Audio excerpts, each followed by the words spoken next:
Hey, you all. How are you? This is Latanya Washington of Night School, your host. And tonight I have the opportunity to speak with Dr. Yolanda Friday in regards to the future of education. And this is going to be an amazing conversation. So, literally, you have 30 seconds. Go get your pen, go get your notepad, and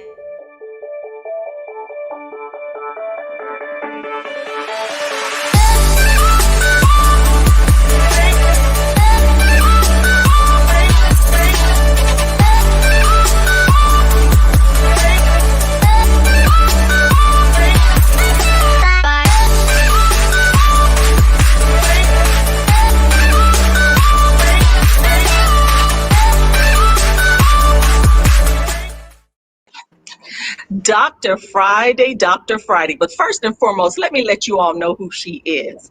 Dr. Yolanda Friday, she is the Dean of the Fontana Campus at Chaffey College, as well as an adjunct faculty instructor at the University of Redlands, the graduate education department.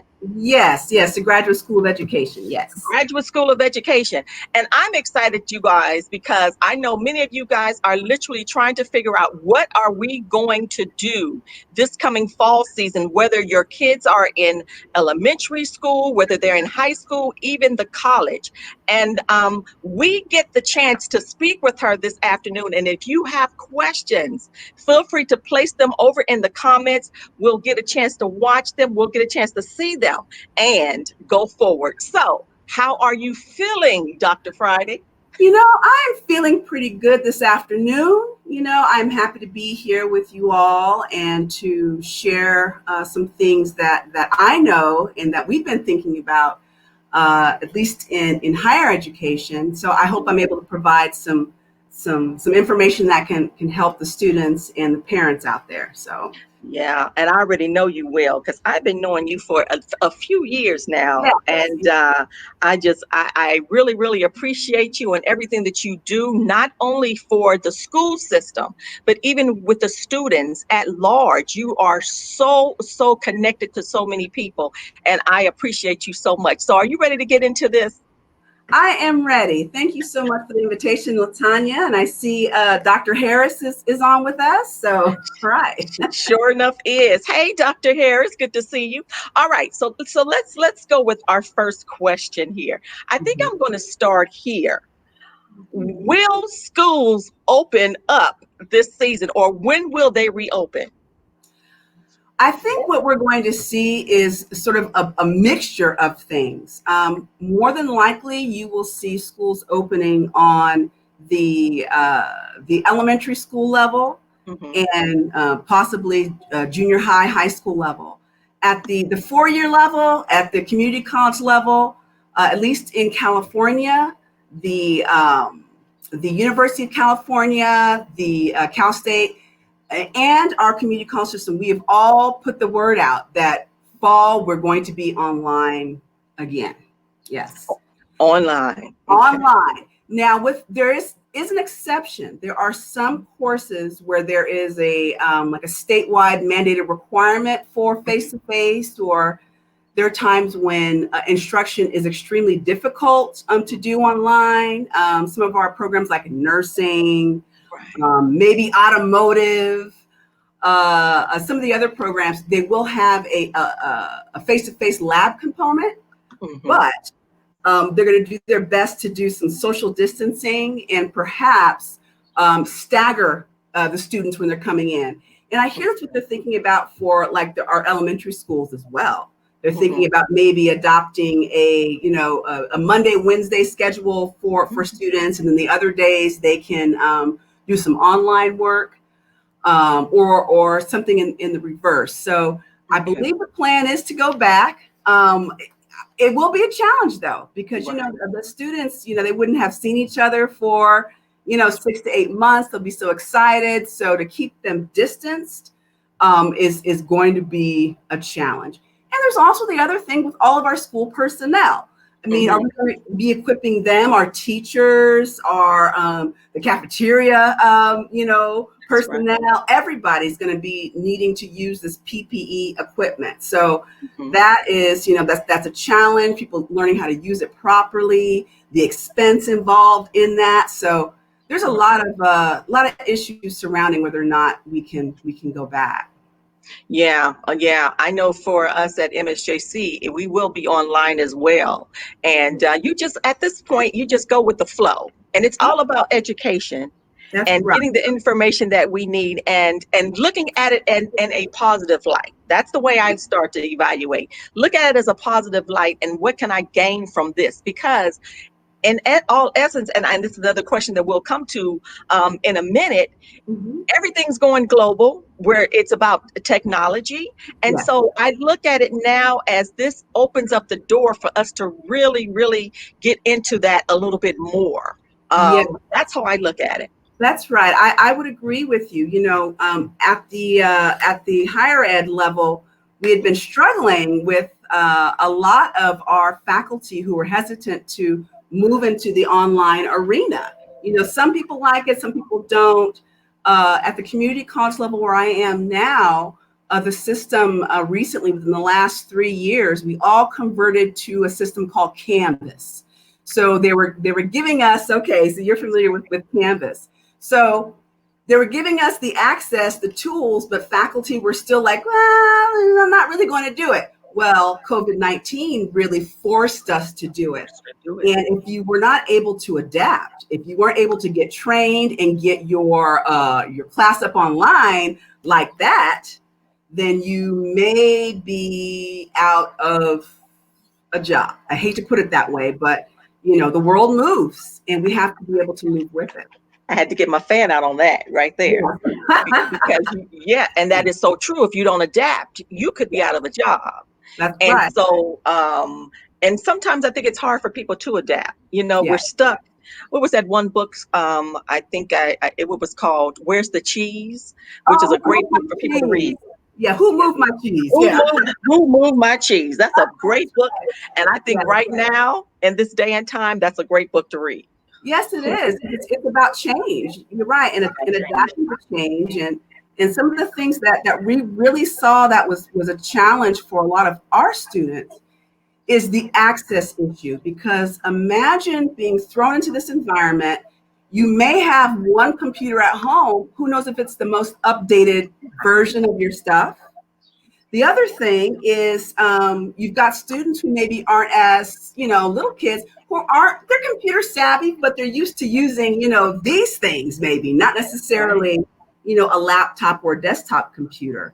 Also, our teachers who were in the classroom, maybe they are not used to teaching in this platform, and the parents too. And, Yeah, parents, we already struggle with trying to work with our students in the new math, exactly, I'm still exactly. carrying my numbers. That's how we learn. But if you imagine all of that, Mhm. and for families that maybe don't have maybe more than one device, Yeah, and they got more that's than one right. kid, and the parents are now working too at home. So how are we That's going to right. negotiate all of those things? So it's definitely a challenge. Yeah. Something, yeah, that a lot of the community colleges were doing. Our institution included, because we were providing Chromebooks or laptops for students to borrow Hmm. for free. So that kind of helped them to continue on with the educational journey. But also with that, you got to have a good internet connection. And Yes, although, Lord. right, we were giving the students the Chromebooks, a lot of students didn't have internet.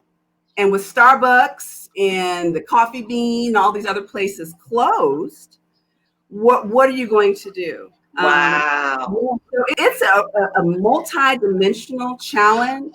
I think a lot of the schools, I think, handled it well. Yeah, Some they did. schools opened up their parking lots to have students come in and park.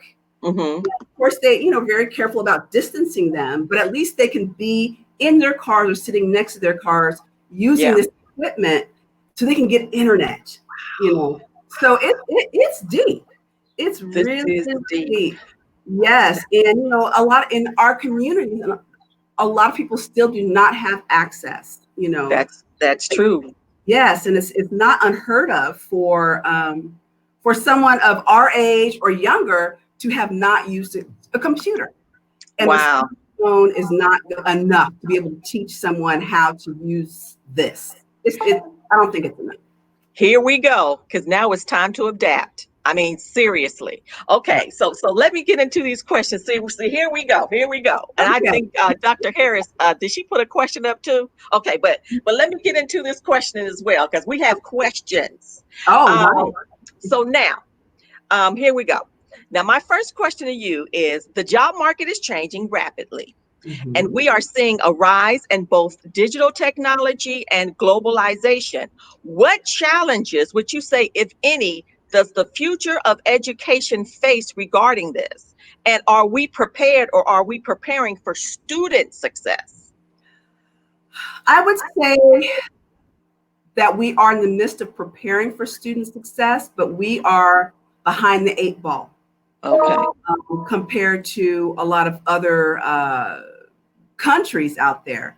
The reason why I'm saying this is in the United States, and in my role as a dean at Chaffey, Right. we work in a lot of workforce development. That's our focus at the community college. One of the focuses that we have, Hmm. and the industry leaders, whether it be in manufacturing or people that own small businesses, whatever, they say that in addition to lacking some of the technical skills, they can teach some of those things. Our Okay. students, our kids are lacking what we call the soft skills. That is the thing that they complain about quite a bit. Um, Being able to come into a workplace, understand a corporate culture, Yeah. understand, you got to put your phone down. You can't be texting and things like that. Something that we're doing at the community college level, and actually most of the community colleges have adopted this thing called New World of Work, and it's Hmm. something that all the families and parents out there, I would definitely go to newworldofwork.org. There's Okay. some information there for students that are at elementary level and those that Yeah. are college level. But something that we need to pay attention to is what they're calling the top 10 essential 21st century skills. Mm. In addition to learning how to do the job itself, these employers are looking for these things: adaptability. Okay. Quickly can you change and adapt to a new situation when your cheese gets moved? Yes, Okay. Lord. Digital fluency, analysis/solution mindset. So employers are looking for those individuals who are not bringing them problems, but are who are bringing them solutions. Solutions. Okay, things that they maybe have thought about a bit before they approach the boss. The boss Hmm. wants to know, what are you coming with? What idea do you have about things? Also, Hmm. entrepreneurial mindset as well, because employers are looking to increase their business. Collaboration, how well are our students working with others? Hmm. Empathy is huge. Ooh, empathy. And social diversity awareness. This is what they talk about. We are witnessing right now Yeah. the diversity and the importance of these conversations, these actions in our society. But having our students, our young people, understand what it's like to be in someone else's shoes as Yeah. well. That's what they're looking for in the job market, because you're going to be working with people that are going to be, 70, 75 down Right. to, 19, 20. So you need to understand that. Self-awareness, communication, and resilience. When something doesn't quite go right on the job, is a student going to just say, you know what, I failed, I'm done, I quit? Yeah. But are they going to keep going? Are they going to find another way to work it? Are they just going to, dust themselves off and say, you know what, I can do this? So those are the skills that the employers are saying they need these students to come with. Those are things Hmm. that they really don't have time to teach. Hmm. They want you to. So they have these programs that are now existing to get students trained at the high school and college level to have that. There's a program, I'm not quite sure with COVID-19 and that's causing a whole lot of budget stuff going on with Hmm. all states. But there was a wonderful state, actually not statewide, a nationwide program called the Year Up program. So Year parents up. can look into that. If their students are at community college, I would look at that program because it gives students not just the academic background in areas like business and technology, but they pair them up with a corporate company. I mean, these kids, I visited with this program at, where were they? West LA College. Uh-huh. These were, and they're not kids, these are young adults. I have to Right. forget, getting jobs with Hulu, HBO, Kaiser. It ran the gamut. And the promise, and these students are paid as well to be in the program and to learn. So looking out for those types of opportunities that will help students not only get the job, Mm-hmm. so give them those skills, give them the skill to learn the corporate culture, the lingo, Right. teach them how to dress. You know, they also they give them gift cards to Ross if they need to go and get a jacket. You know, because a lot of our students, particularly in our communities, our Black Mm-hmm. students, our Brown students, they're not working with a lot. So this program is geared to really, really help students from many different angles become successful. So I would look into that. So Okay. there's something else I want to say about education industry too. Yes. Um, Something that people complain about in with education is we are not very well aligned with industry. We Mm. caught up to where they are, what we need to be teaching. It takes a long time for our approval process and curriculum and all that. By the Right. time you get a class approved, they've moved on to the next technology, the next software, all of That's that. real. We move a lot slower in education than industry does. So that is definitely, that's a complication. And that's something we're working on in higher education or in education in general, having better industry partners. Yeah. It can be a challenge. And so you said that program was called Year Up? Year up, yes. Yeah, Okay. YEAR, year up. Yes. And I'm glad you brought this subject matter up in regards to, it seems like curriculum falls behind the eight ball when it comes to the industry. And Yeah. so I think that is something that needs to be looked into and something that needs to change because, as you say, we're dealing with globalization now. We're dealing with modern technology. We're dealing now with the digital age. And so therefore, by the time you get through this class, we've already moved on to the next level. So I think that is something that really needs to be touched on. It really is. And I'd say probably within the last 5 years, the talks in that area have really increased. Okay. Something else we need to think about, I think, as parents, and this is going to be a little controversial, So if you all have some comments about this out there, this is going to be an old Booker T, W.E.B. Du Bois challenge right here. I think a lot of us are thinking about, we're going to send our kids straight to 4-year.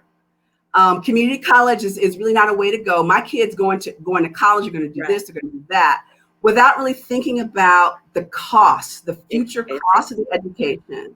Number one, college is very expensive. And at the end of that, a lot of our students are not finding jobs right out, and they've got this student loan debt that they're saddled with. There's a great film, a documentary that CNN put out called The Ivory Tower that I show to my students. And it kind of impresses them because it shows how we kind of been a little bamboozled in education because slowly over the years, the costs have been turned over to the student to pay. The government doesn't pay anymore. Now the student is paying 60. How much if you want a Harvard education now, I think it's up to $68,000 a year. Right, with room and board. So I'm going to say this to parents. Consider if your child maybe is not quite ready, your kid's good to go, they're smart, but they're not quite ready for the 4-year, consider community college. Consider community college for the cost, and also consider taking up a trade as well. And when I say that, I'm talking about facilities management. Now, what that means is people who can run warehouses. That is a huge emerging industry right now. Also, HVAC, Uh, Mm. the air conditioning man or woman that comes to your house, they put out like $80,000 a year. And that's after about a year and a half of schooling and maybe a few years of apprenticeship. They're making that much money. Right, So right.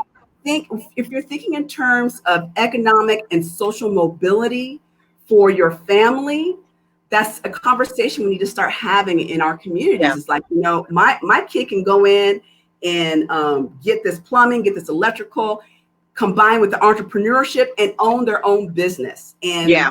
there we go, without having a debt of 50, 60, $70,000. So it's something to think about, something to consider.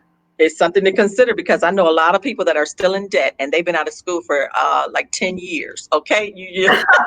Right. Depending on how up the, That's yeah, right. how far up the ladder you're going. I mean, they're Right. still in debt and it's ridiculous. Yes. Okay. It's my sister. This is Dr. Charcy Sawyer. She says, is the Year Up program, is it national? Yes, it is a national program. It is a Okay. national program. Yes. Yes. And it's Year Up. Okay, I'm glad you mentioned that. I'm that's something that people need to look into. I know Dr. Yvette said California has some of the lowest costs for community college. Parents and students should take advantage. Yeah, and I Absolutely. think it is something that people have to start looking into. You Mhm. can't start out at that level and then escalate to the 4-year level, Yes. just in cost alone. And so, Yes. great info. Okay, so let me go to my next question. As Okay. you know, we can go. We have questions. Yeah. Um, so let me ask you this. What extent should schools react to trends and shifts in society, or should they not react? I don't see how we can avoid not reacting. That's Okay. the thing. We need to react, or we're going to get left behind. Okay. Schools will be left behind. They'll be, I think we'll be left behind in terms of a state, in terms of a nation, in Yeah. having a competitive edge in Right. industry. As a matter of fact, this morning I was on another webinar with Dr. Tori Wieston Surdan. Her organization is the Youth Mentoring Action Network. So some young brothers and sisters were talking about their experiences with what's going on. And one of the young people said, "Get with it or get left." And it was so profound. I wrote that down and said, "You know what? I'm going to have to, Just I'm going where to we are. think about that." So, in terms of reacting, I would also say that there's a social aspect to it. In addition to, technologically, our students need to have math, science, and language skills, not just the tech majors. That's Everybody it. needs to have some basic understanding of math and science in some way. I, Um, I that's yes, right. That's right. yes, yes, yes. And in terms of reacting to, the trends and shifts in society, I would say education, if we could really kind of work with our students in adopting some networks of other kids, other students that will help them thrive and not be a detractor.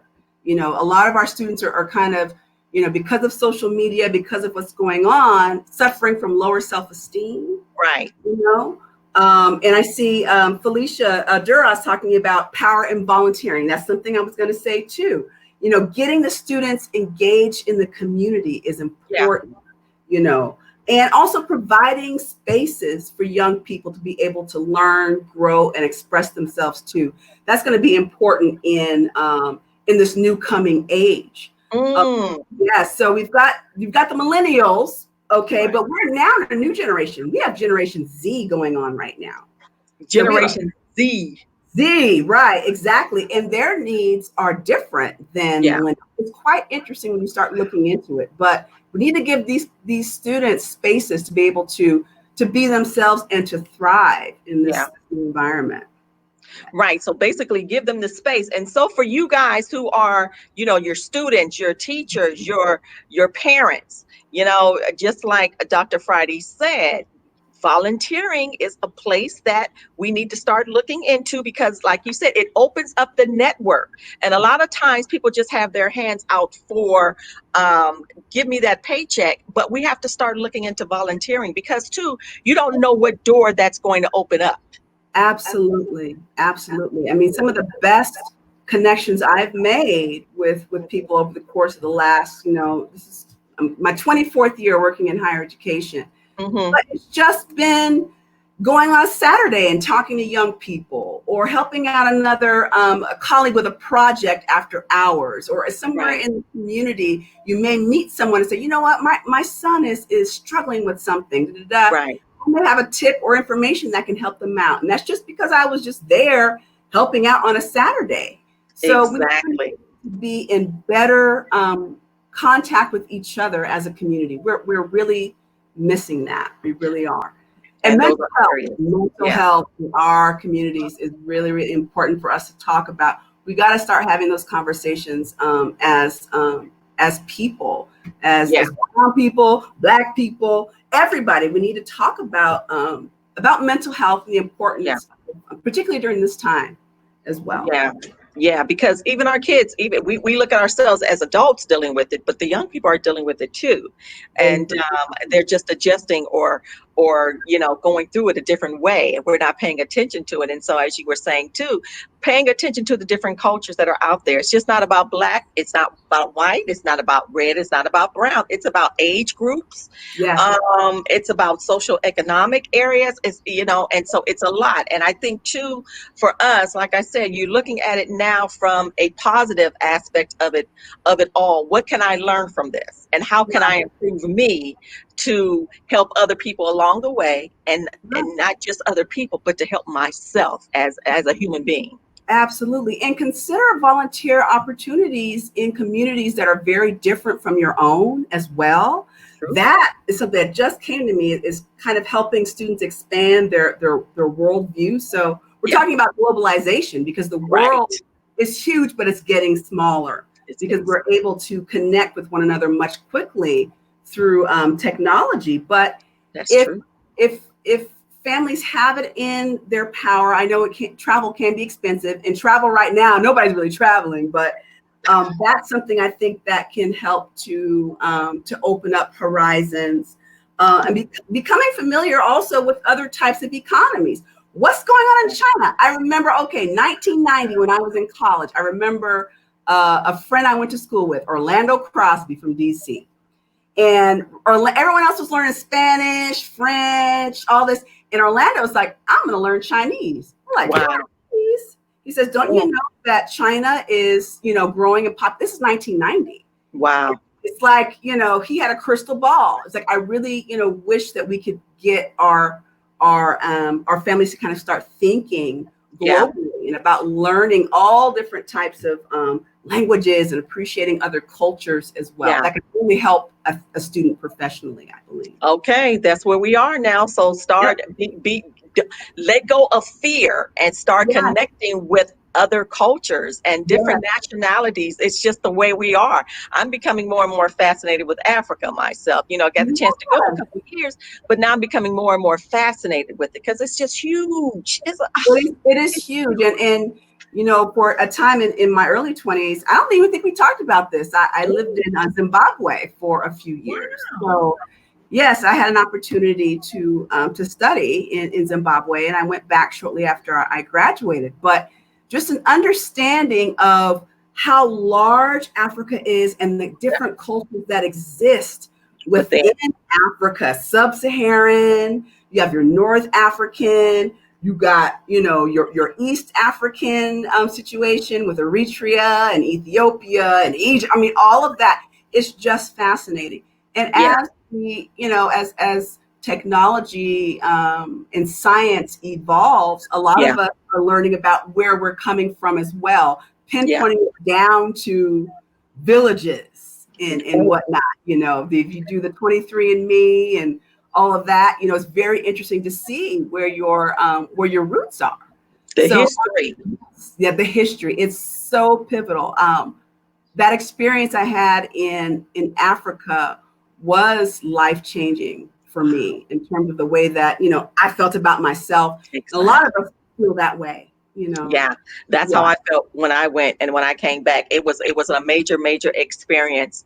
Okay, and so let me ask you this question here. I know this is some good stuff right here, and this is some good stuff, you guys. All right, so now let me ask you this. What learning tools and technologies will become as necessary tomorrow as the internet is for today's students? Okay. Ah, This is a great question. And I'm gonna try and break this down as best as I can. hmm When I say learning how to mine data, like you're like mining for gold, yeah. learning how Mind to to research how to get data, because we all use data in all of the industries that we're in. yeah, We need to be able to understand that for yeah. employees, and to use it, to our advantage. So understanding data, also strong analytic and critical thinking skills that go along with Mm, mining that data. That's something that we're going to be able to, we're going to need to know. okay, Also, knowing how to use technology across different platforms, okay. integrating a variety of platforms. So, we're on, this webinar, Right. this platform right now, but how do we bring other platforms into the mix? How do we use these things? Wow. How can we integrate, music or video or all of these things, and learning which platforms are best to reach certain audiences? That's something that's going to be, I That's think, some work. It's work. yeah, it is. It's definitely some work. Right. And something else that we're trying to teach students, in addition to being strong collaborators, Yeah. because now that the COVID bust everything wide open. So now that we know that we can collaborate and people can get work done Right. across the country, across the world in this virtual environment, it's Right. not going to stop. So learning how to collaborate better, and something that I think, if parents can get it, everyone has their special focus. Everyone has hmm their special interest. But if we can think about things in an interdisciplinary way, and I'll give an example of this. Okay. Students that are interested in like the automotive industry, okay? It's not just about building the car. Yeah. It's science that's involved in the materials that you use for the car, the Yeah. technology that's in there. Students can learn about the fabrics on the seats. They can learn about, I mean, there's many different things that surround this automotive industry. Yeah. Anthropology, culture, language. Someone's got to design the manual for the car, all of those things. So if we can get our students to think about their subjects in an interdisciplinary way, how things work together, hmm that would only make us stronger and make the students actual better and more creative and innovative thinkers. Okay. So we got to get to that, because I know even when I was in school, I'm gonna tell you one part that was a struggle for me. Maybe because I was older, was collaboration. I'm like, you all are Right. Nobody wants to do a come group on, project, but it's necessary. It's And so very even it's necessary. And see, so even for our young students, it's something that they need to start looking into and doing, because it is so necessary and it is so vital. I know Dr. Harris has a question. She says, what processes do you feel need to take place to deepen the connection academically and administratively between K-12, community colleges, and four-year colleges and universities? Great question. It is a very good question. I think there's some really good research out there, Dr. Harris, there's always a need for more, because one system can help inform the other as well. I think our four-year colleges and community colleges, taking a look at K-12 and vice versa, can help deepen those connections. That's one thing. Also, take a look at the groups that are occurring within communities. Right now, I work in the city of Fontana, and our school enjoys a really good relationship with the mayor of Fontana, Aquanetta Warren. She's Yeah. fantastic fantastic. And she has a group. She's called the Mayor's Coalition. So we've got educators, you've got government officials, you've got industry leaders. There's some religious folks in there. There's some parents. We've even brought some students to talk about the future of work and what it's going to take at all of these levels to get our students where they need to be, and what is going to be needed for the Inland Empire. So having those types of groups that exist, that you can become a part of and have those conversations, work on some projects together, possibly through that, an industry leader can, work with some elementary school kids and on something to get them in touch with someone in the corporate environment, so it's not so scary to them. They know that's real and attainable. But having these partnerships, we can no longer afford to work in silos. We cannot do that anymore. Okay, we cannot do that anymore. We have to come out. Yes, you have to get out in the community. You have to begin to network. And all of these things are helpful because this is just life. In order to elevate, you're going to have to learn how to network. You're going to have to learn how to collaborate. You're going to have to be able to educate yourselves on things, I almost say outside of the classroom, life in general, globalization. We are here, you guys. It's here right now. And I truly believe that the pandemic, COVID-19, has really ushered us into, I will say, the segue into where we're headed. Right. Some of us, had to be dragged kicking and screaming, but nonetheless, we're here, right? We are here. We have to be able to adapt, because what did that student say? If you don't, you get left. I'm trying to find that quote. You will get left. You will get left behind. Or get left. And we do not want to keep getting left. We can't. And that is so true. I was telling them the other day, and we're going to be wrapping this up. I was watching a video from Dr. Martin Luther King. They said it was his last sermon, the last sermon on the Sunday morning sermon that he did before he was killed. And basically it was talking about sleeping in the midst of the revolution. You have so many people, we're changing and we're moving and we're doing, and people are sitting back saying, what's going on? But you're sleeping when we're moving. And so my thing is, and my hope and my prayer is that people that are listening here today and those who will listen to the archive realize that you have to move. That means you have to educate yourself on what's happening. Watch what's happening on, everyone's, you gotta watch television, you gotta turn on the internet, you have to see what's going on so you're prepared. Yeah. Right. And I'm gonna say something a little revolutionary, a little bit. Consider watching news sources from other countries as well, because their news is not as sanitized as ours. CNN's great. I do, I love my CNN and all of that, but consider watching the French news. They do it in English or they have subtitles, because you'll get a different perspective. It's called the Fresh News, or is it called, I think, Le Monde? Le Monde. It's like the French news. French news. Yeah, it comes on PBS. So a lot of PBS stations will feature news from other countries. Look at it from the BBC. That's the UK.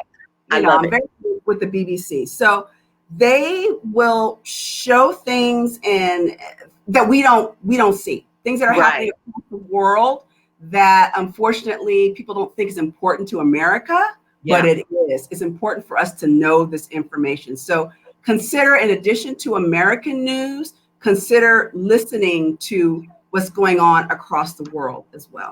Okay, that's good. I'm glad you brought that up, because I do love BBC. I got to get back. I got to get back to it. That's good television. So someone asked the question, and I know you have class tonight too, Dr. Friday.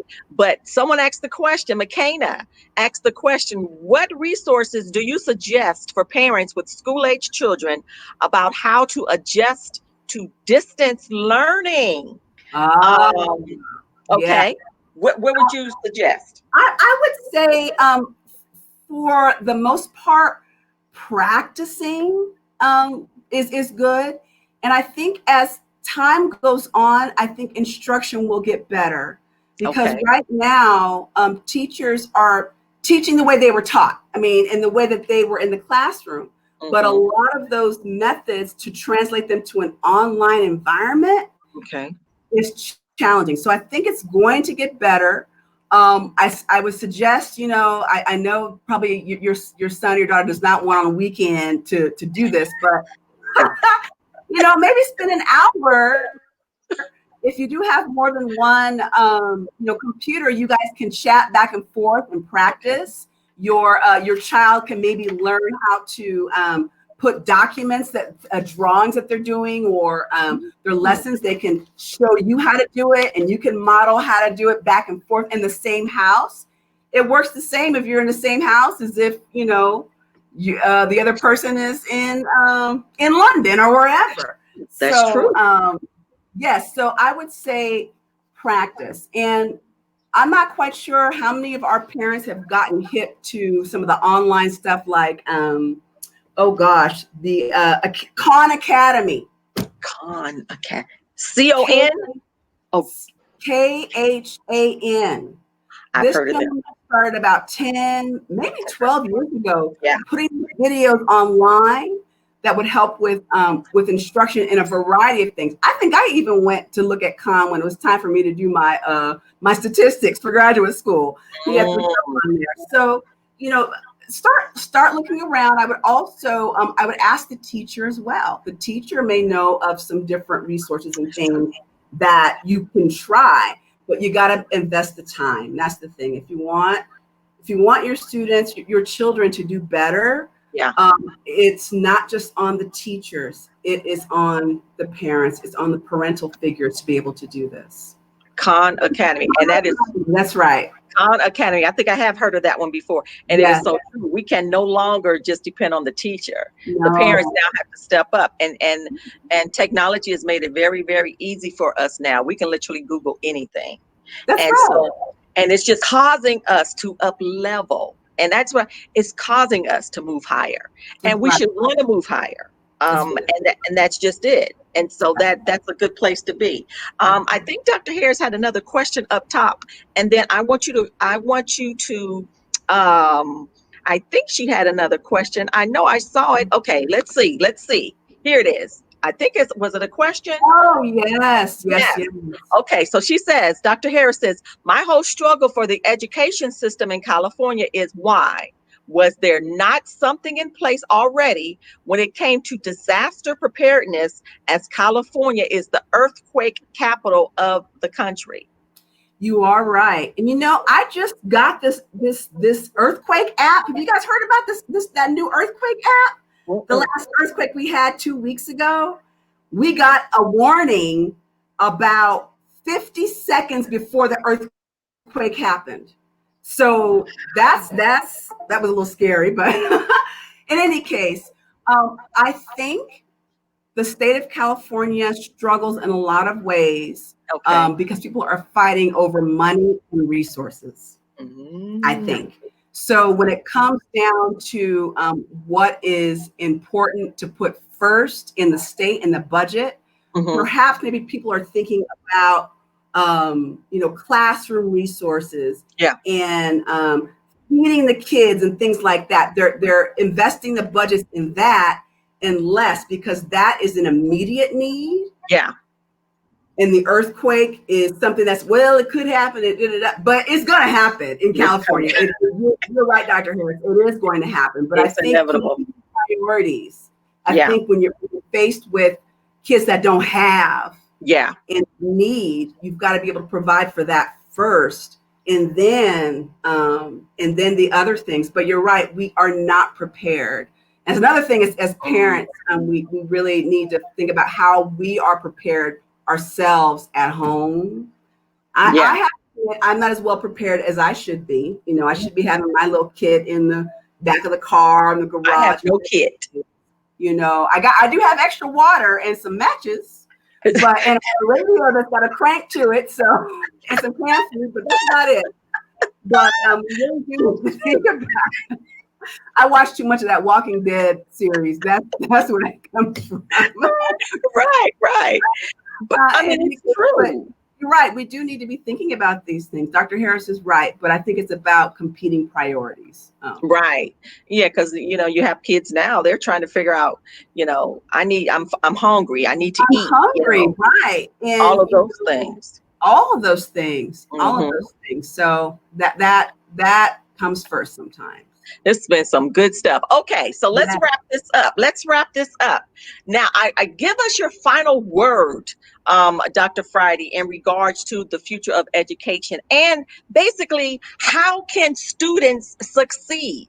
Because we have to stay positive in the midst of it all. So give us your final thought on that. My final thought is it is definitely a challenging time. It's difficult for everybody, but we are going to have to remain resilient because Yeah. a lot of things are going to be thrown our way.